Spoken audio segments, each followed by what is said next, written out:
Kuzu Zampula. This is Michaela Guzzi, founder of ohthepeopleYoumeet.com. With traditions that date back before its birth as a nation, the Kingdom of Bhutan is a beautiful contrast between cultural heritage, natural wonder, and the growing influence of its second largest industry, tourism.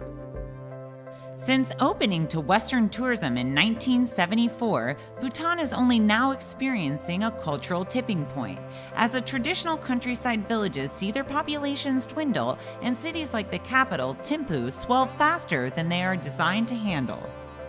As with any developing nation, the defining characteristics of Bhutan are being tested as modern influences sweep through once completely pastoral valleys.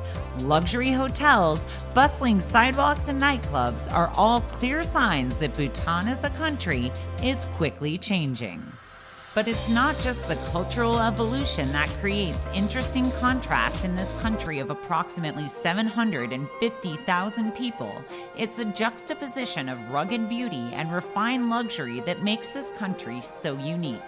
Our trip through the land of the Thunder Dragon began as many do, with a flight into one of the most remote airports on Earth, Paro International. Nestled snugly between two towering mountain ranges, the airport is only serviced by Druk Air, the kingdom's national airline.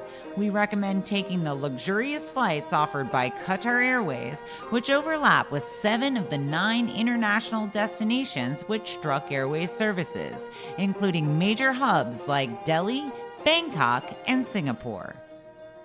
The immediate first impressions of Bhutan were the unbelievably ornate detail on the facade of almost every building we passed, as well as the prevalence and celebration of the phallus that serve as good omens for fertility, luck, and protection.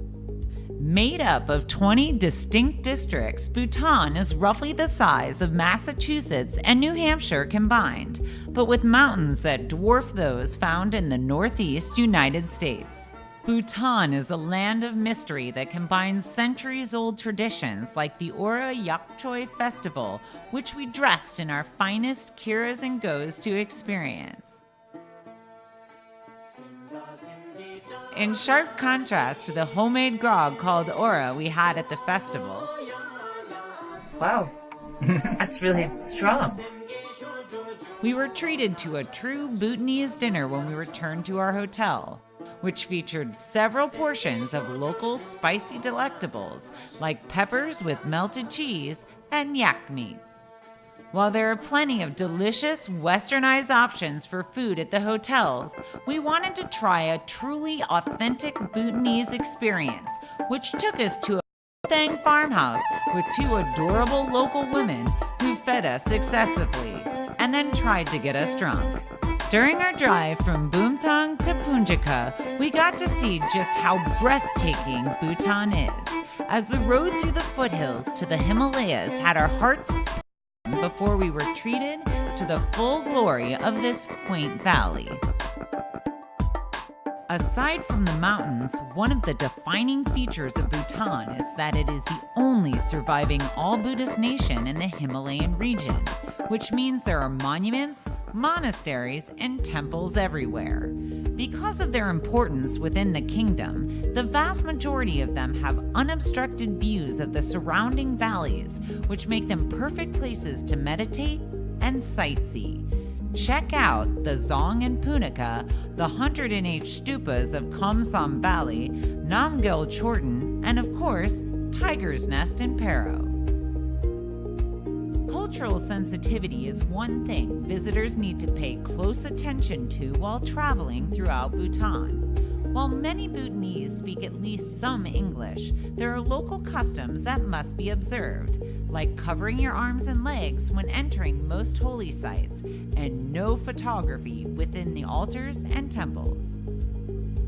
With all the spectacular natural wonders Bhutan has to offer, getting outside and being active is certainly one of the things that should be very high on your list. With world-renowned trekking, biking, and rafting, there are plenty of interesting ways to take in Bhutan's beauty. We even spent an afternoon enjoying the favorite local sport, archery.